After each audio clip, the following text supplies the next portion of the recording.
Snow falls gently on my shoulders as I stand at my father's grave. The marble headstone gleams despite the overcast Denver sky. His name Richard Carter etched, with a permanence his life didn't have. I place white roses beside the headstone, their petals already gathering snowflakes. "Goodbye, Dad," I whisper, my breath is the winter air. My phone buzzes in my coat pocket. I pull it out, the screen illuminating with a name I haven't seen in months. Mom. My stomach tightens as I swipe to answer, already anticipating what's coming. "Lauren, it's your mother." As if I wouldn't recognize the voice that's been alternately praising Ashley and critiquing me for 40 years. "Hi, Mom. How are you?" I brush snow from my sleeve, buying time to steady my voice. "I've been better," she says, her tone trembling just enough to sound vulnerable. "I hate to bother you at such a difficult time, but there has been an emergency with the house." "Of course there has. Underscore. 2 weeks ago, we sat in Attorney Wilson's wood-paneled office as he read Dad's will. The moment still replays in my mind with crystal clarity: the shuffle of papers, the scent of lemon furniture polish, the weight of expectation. To my daughter, Lauren, I leave the sum of $600,000. Mother's face had darkened instantly, her gaze darting to Ashley, whose mouth formed a perfect O of outrage. The attorney continued explaining Dad's wishes that I manage the estate, but I barely heard him over the blood rushing in my ears.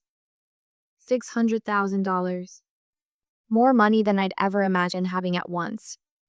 Ashley had stormed out, not even looking at me. Mother followed without saying goodbye, their departure leaving the air charged and empty simultaneously. Now, standing in the cemetery with snowflakes melting against my cheeks, I listen as Mother details the latest crisis.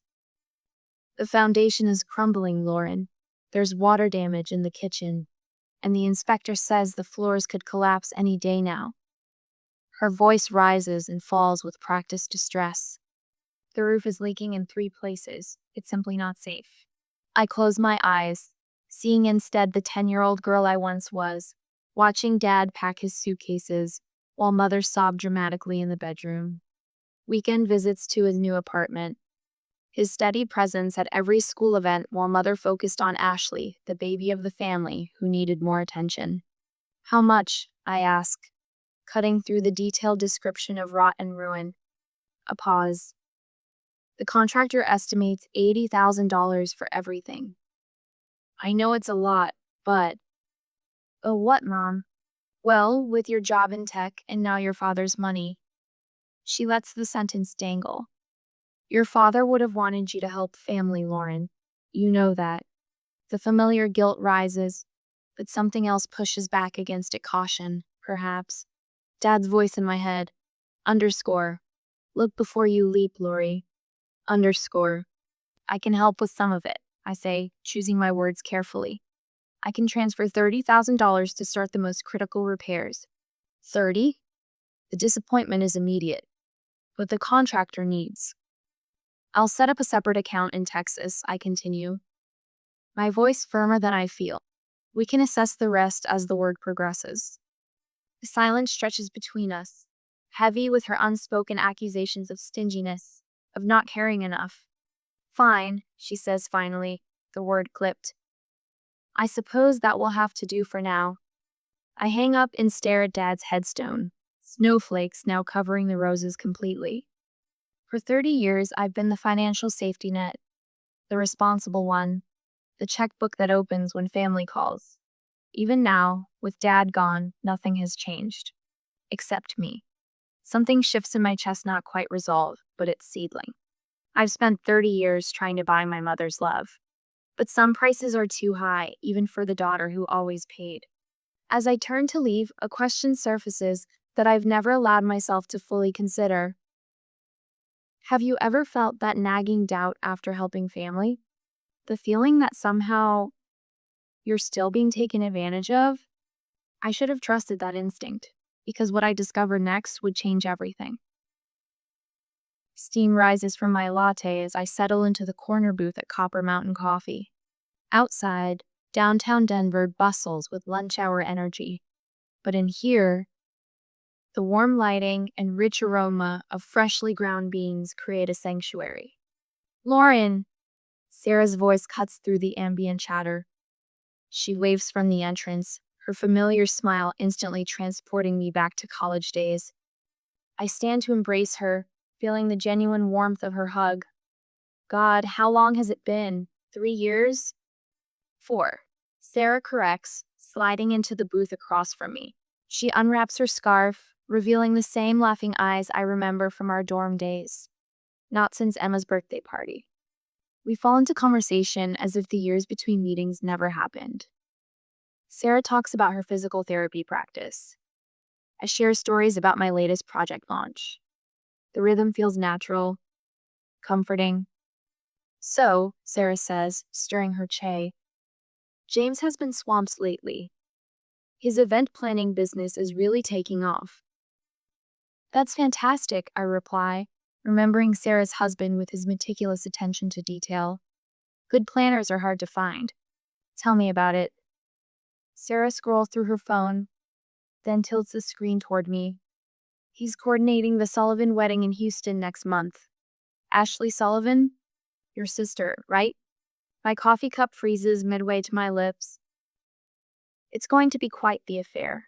Sarah continues, oblivious to my sudden stillness. James says they're spending close to $70,000 on just the basics. The venue alone, this gorgeous plantation house outside Houston, is costing a fortune. I set my cup down carefully. 70,000? At least. Sarah nods enthusiastically. Designer dress, custom cake, around $150 on the guest list. James said it's one of the most extravagant weddings he's coordinating this year. The coffee turns bitter on my tongue as one thought crystallizes in my mind. I haven't received an invitation. Lauren, you okay? Sarah's brow furrows. I force a smile. Just surprised. I hadn't heard many details. Sarah's expression shifts to confusion. But you're going, right? James mentioned it's happening in 4 weeks. Of course, I lie, reaching for my wallet to disguise the trembling in my hands. Listen, I need to run. Early meeting. This was wonderful, though. Our kitchen feels unnaturally quiet that evening as I open my laptop. The house is empty market as Thursday basketball game, the kids at their grandparents'. The silence amplifies the sound of my heartbeat as I log into the Texas bank account. The balance reads $0. My breath catches. I click to the transaction history, watching as the story unfolds in cold, digital precision. Steady withdrawals over 3 weeks, culminating in a final large transfer to Sullivan Wedding Services 7 days ago. $80,000. Gone. Not for crumbling foundations or leaking roofs. For centerpieces and champagne toasts at a wedding I wasn't invited to attend. My hands move to my phone before my brain fully processes what I'm doing. Mother answers on the 3rd ring, her voice unnervingly cheerful. Lauren, what a nice surprise. I pace the kitchen, forcing control into my voice. I was just checking in about the house repairs. How are they coming along? Oh, she pauses. They haven't started yet. You know how contractors are unreliable, always promising what they can't deliver. My fingers tighten around the phone. Each word from her mouth now sounds different, although constructed. I see. I trace a finger along our kitchen counter, gathering courage. And what about Ashley's wedding? The silence stretches long enough that I check my screen to see if the call dropped. Then, her voice returns, pitched slightly higher. Well, yes, Ashley is getting married. It's all happened rather quickly. I'm sure she was planning to tell you herself. With my money? The words escape before I can soften them. Another pause. Lauren, I don't know what you're talking about. The money you sent was for the house. The money is gone, Mom. All of it. Transferred to Sullivan Wedding Services. There must be some mistake. I hang up, my body suddenly too heavy to hold upright. I lean against the counter, breathing deeply to keep the room from spinning. The front door opens, and Mark's footsteps cross the entryway. He appears in the kitchen doorway, gym bag slung over his shoulder, his smile fading instantly when he sees my face. What happened? He sets down his bag, moving to my side. They lied to me. My voice sounds distant, detached. The house repairs were never real. They used the money for Ashley's wedding. A wedding I wasn't even invited to. Mark's jaw tightens, but his voice remains steady. What do you want to do? I need to know everything first. I straighten, drawing strength from his solid presence. I'm calling Aunt Carol. 20 minutes later, I'm sitting on her bedroom floor, back against the bed, as my father's sister confirms what I already know in my heart. This wasn't the first time, honey. Carol's Texan drawl carries the weight of long-held concerns. Remember Ashley's knee surgery 3 years ago? That money went to kitchen renovations. Your mother's been showing it off to everyone in the neighborhood. And the wedding? I ask, though I already know the answer. It's all anyone in their circle talks about. The Sullivan event of the decade. Carol's voice softens. They're using you, Lauren. Richard would be heartbroken. After we hang up, I find myself staring at a family photo from my childhood. Dad's arm is protectively wrapped around my shoulders, his smile genuine while Mother seems practiced. Ashley clutched possessively in her arms. When you discover your family sees you as nothing but a checkbook, you have 2 choices. Keep signing checks, or tear up the book. What would you do if your own mother and sister conspired to steal from you? Because what I did next would change our family forever. Financial statements spread across my home office desk like fallen leaves after an autumn storm. Checks, bank statements, and money transfer confirmations from the past 5 years. I've been piecing this puzzle together for hours, my hand cramping as I input each transaction into a spreadsheet. The final sum glares from my laptop screen. $204,387. $200,000 in emergencies.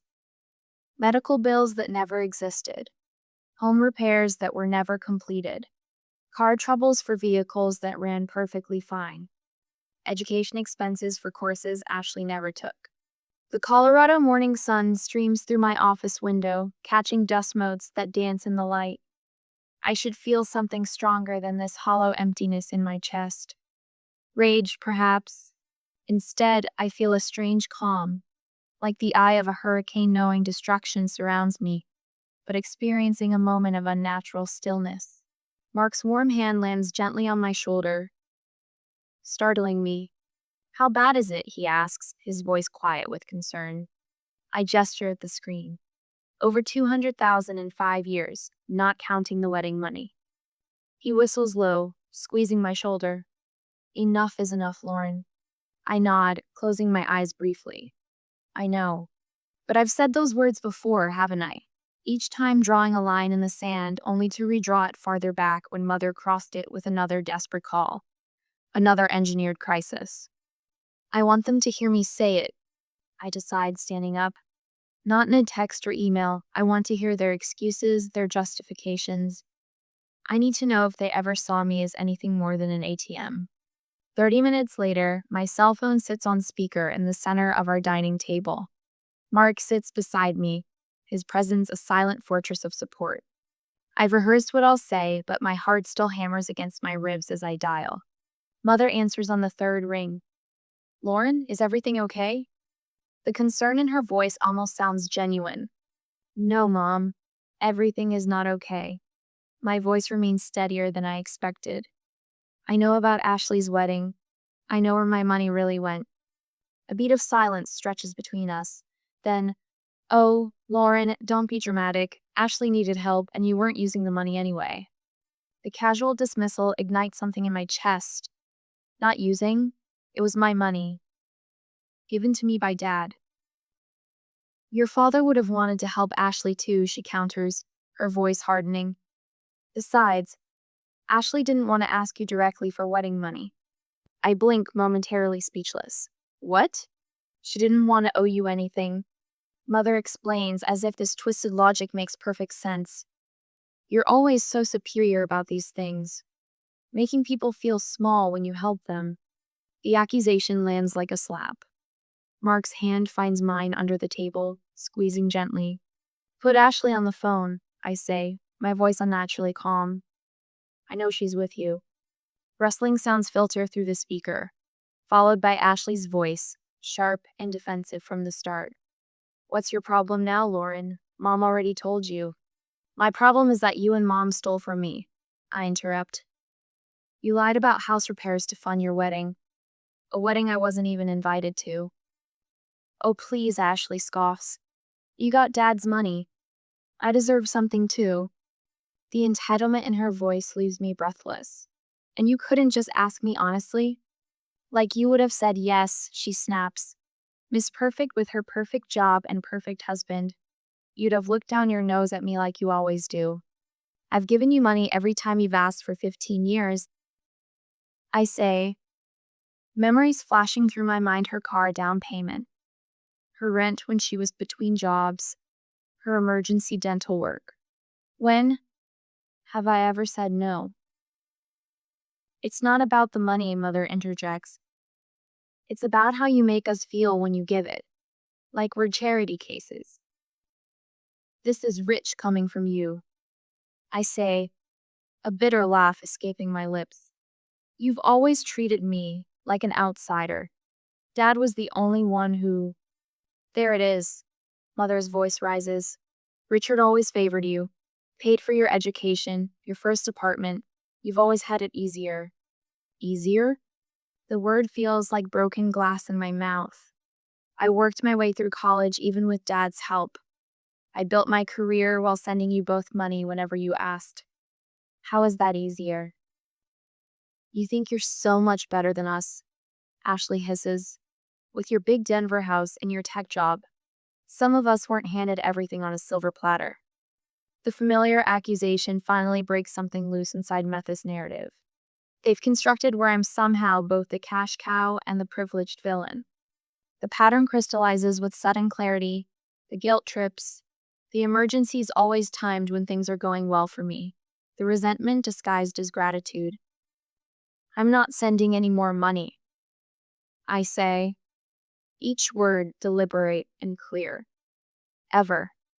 The silence that follows is brief but profound. Lauren, honey, you don't mean that.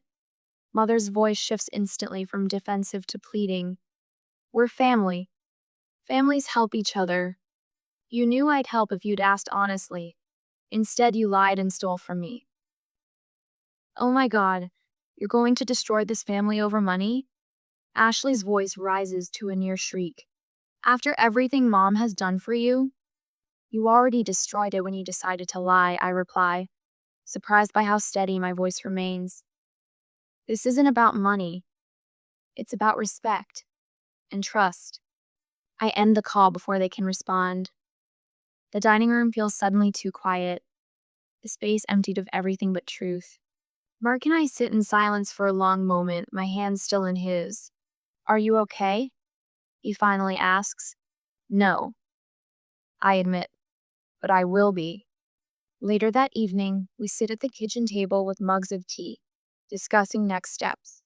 The Texas bank account needs to be closed permanently.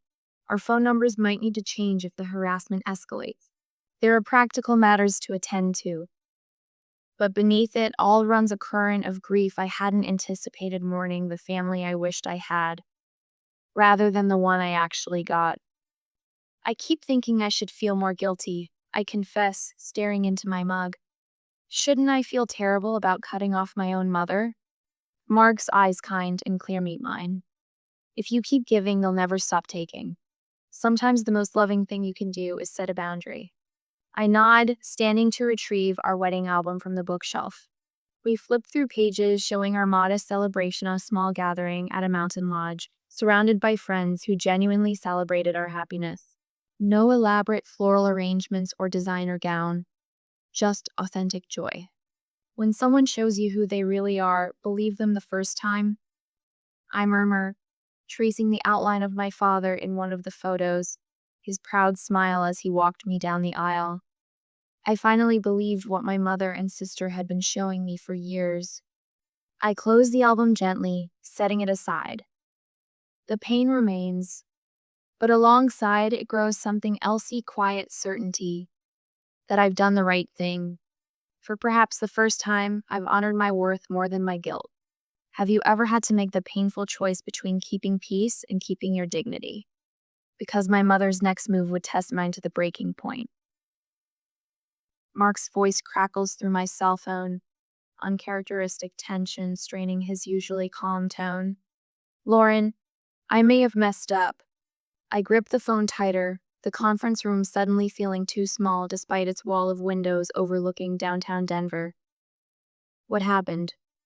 Your mother called my office. The words land like stones. She was crying, Lauren. Said Ashley's wedding was falling apart because of financial issues. My stomach knots as I gather my presentation materials. What did you tell her?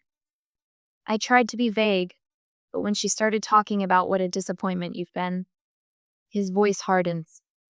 I snapped and said we knew everything about the house repairs, scam, and the wedding.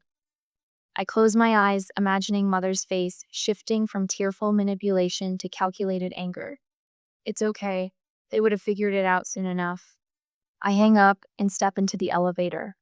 By the time I reach the parking garage, my phone is alive with notifications.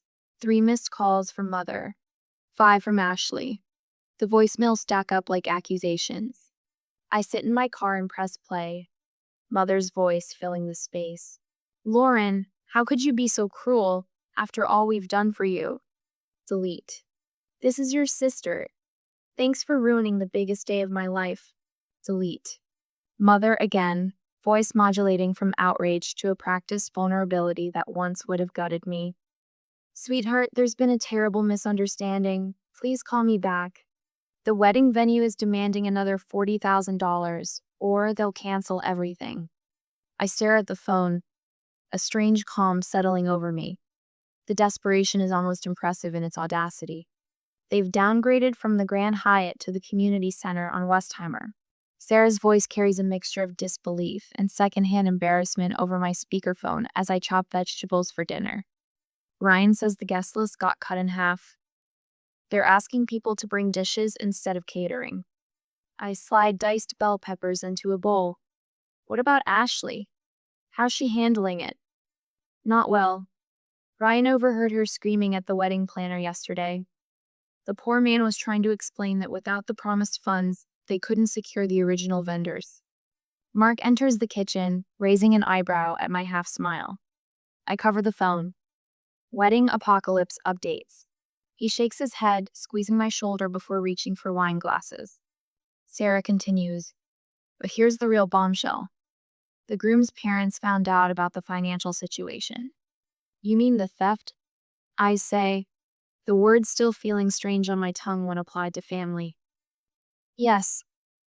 They cornered the wedding planner, demanding to know why everything was changing last minute. When he explained what happened with the funding, she pauses. They're threatening to convince their son to back out. They're saying Ashley lied to them about where the money was coming from. I absorb this, feeling an unexpected pang of sympathy for my sister, quickly tempered by reality. Let me guess she's blaming everyone but herself. Bingo. Especially you. Friday night, Mark and I sit across from our friends Tom and Elise at our favorite Italian restaurant. My phone rests in my purse, deliberately powered off. Tom's story about his son's disastrous science project has us all laughing. I feel my shoulders drop fully for the first time in weeks. The weight of family drama temporarily lifted in this bubble of genuine friendship. Lauren, Elise says, studying me over her wine glass. You look lighter somehow. It suits you. I smile, surprised by the observation, but knowing it's true. I feel lighter. Mark's hand finds mine under the table, a silent acknowledgement of how far we've come. The executive boardroom falls silent as I conclude my presentation. Our CEO nods appreciatively. Outstanding work, Lauren. The security protocol overhaul is exactly what we needed. Pride warms my chest as I gather my materials. 3 weeks of late nights paid off, the project coming together despite family distractions. In the hallway, I finally power up my phone. A single voicemail notification appears. Mother. I press play, steeling myself. The wedding's been scaled back. Her voice is tight, controlled. They're saying it's your fault. I hope you're satisfied. I delete the message without a flicker of regret and slide the phone into my pocket. 6 weeks ago, that message would have sent me spiraling into guilt and self-recrimination. Now, it feels like someone else's problem because it is. Standing at my office window overlooking the mountains that frame Denver's skyline, I watch clouds gather for an afternoon storm. There's beauty in their darkness, in the promise of cleansing rain. Sometimes the most painful decisions lead to the most peaceful outcomes. What price have you paid for your own peace? Because my mother was about to tell me exactly what mine would cost. The soil crumbles between my fingers as I nestle another purple coneflower into the freshly turned earth of my garden bed. May sunshine warms my shoulders, a welcome change from the snow that blanketed Dad's grave 4 months ago. The scent of damp earth and coffee mingles in the morning air, my favorite combination. My phone vibrates against the cedar mulch where I've placed it. Mother's name flashes on the screen. I don't answer, continuing instead to press soil around the delicate roots. The vibration stops, replaced seconds later by the soft chime of a voicemail notification. For a moment, I consider ignoring it, but something in me needs to hear whatever she has to say. I wipe my hands on my gardening jeans, press the speaker button, and set the phone on the garden ledge as I continue working. Mother's voice emerges, colder than I've ever heard it, a steel blade wrapped in tissue paper. Lauren, I've given this a great deal of thought. A pause punctuates her calculated delivery. As far as I'm concerned, I only have one daughter now. My hands freeze in the soil, but I don't look up. You've destroyed what should have been Ashley's special day. Her fiancé's family nearly called off the entire wedding when they found out about the venue change. Her voice tightens. Ashley will never forgive you for this humiliation, and neither will I. Don't contact us again. The message ends. No goodbye. I place my phone down among the flowers and sit back on my heels. The weight I've carried since Dad's funeral, perhaps since childhood, slides from my shoulders. A smile tugs at my lips, surprising me with its authenticity. From the patio door, Mark watches, concern etching lines around his eyes. He steps outside, coffee mug in hand. Everything okay? He asks, crossing the flagstone path to my garden. I look up at him, dirt smudged across my cheek. It's over, and I'm okay. The words feel true the moment they leave my lips. That evening, Sarah calls as Mark and I finish dinner. I thought you should know, she says, her voice low, as if sharing a secret. The wedding almost didn't happen. Tom told me that 2 hours before the ceremony, James discovered that Ashley had lied to his parents about the venue change. Said it was because of budget issues when they'd already given $15,000 toward it. I load a plate into the dishwasher, phone pressed between ear and shoulder. What happened? James threatened to back out. Called the whole thing emotional fraud. Sarah pauses. But Ashley blamed everything on Tom. Said the wedding planner mishandled their funds and forced last-minute changes. My stomach tightens.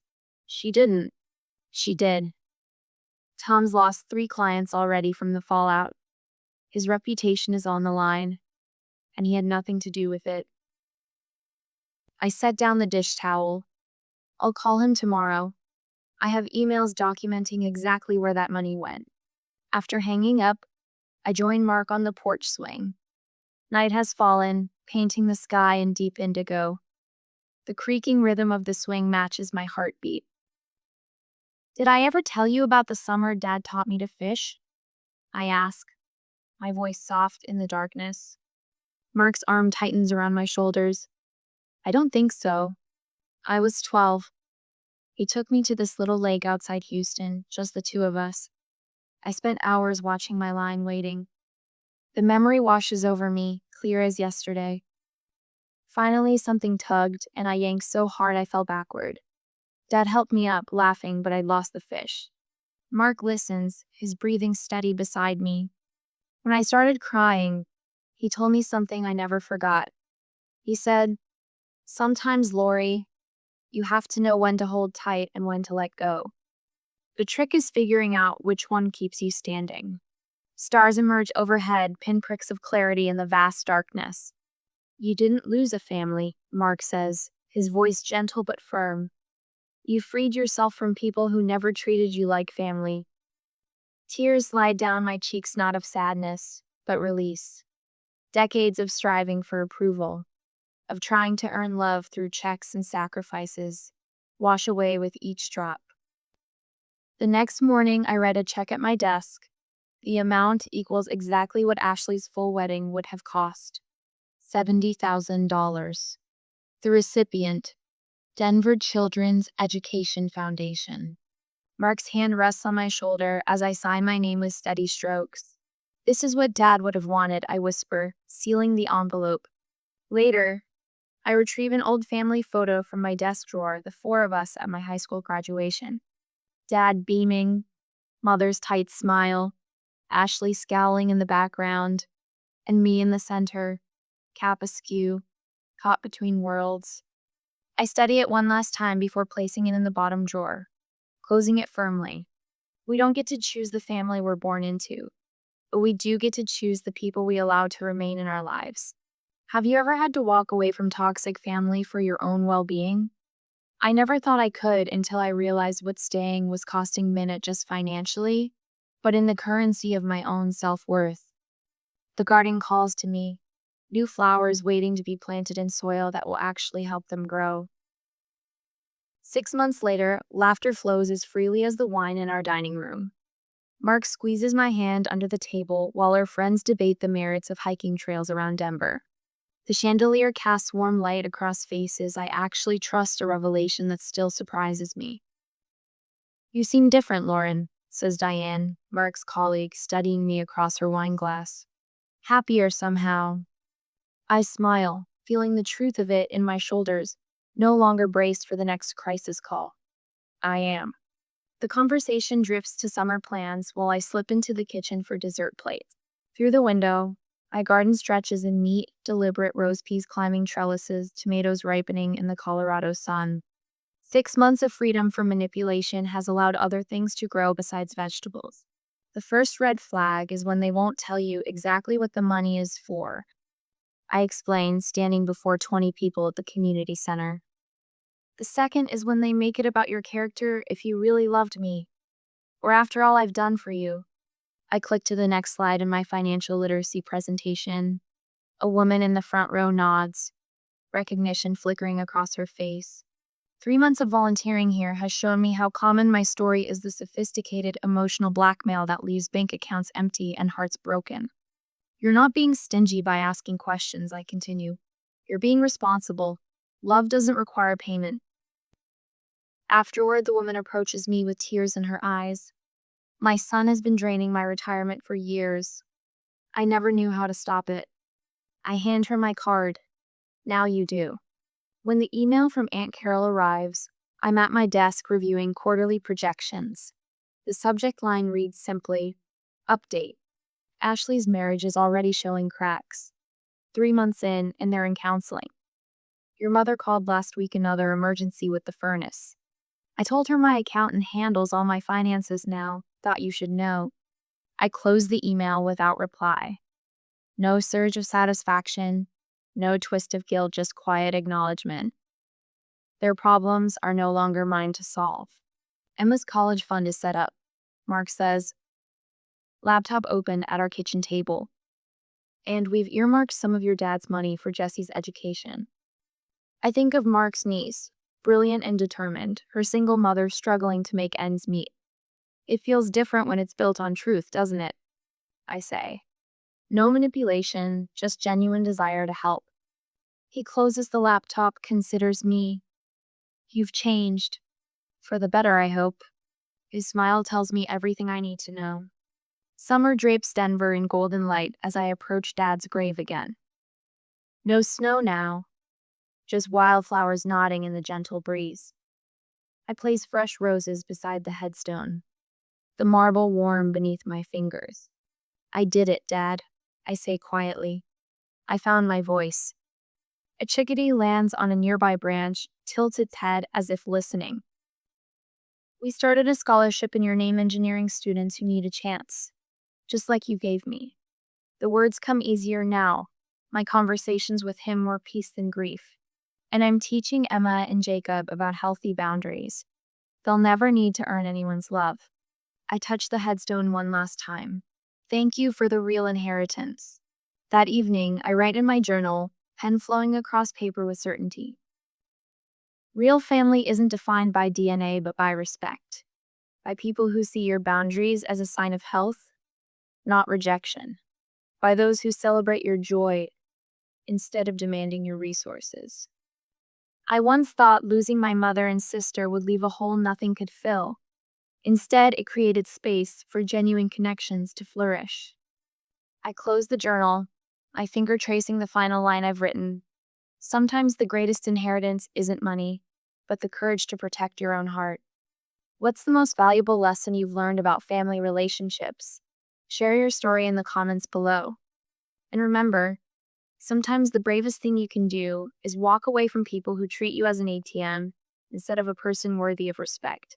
If this story resonated with you, please hit subscribe and the notification bell. Next week, I'll be sharing another powerful story about finding strength through difficult family choices.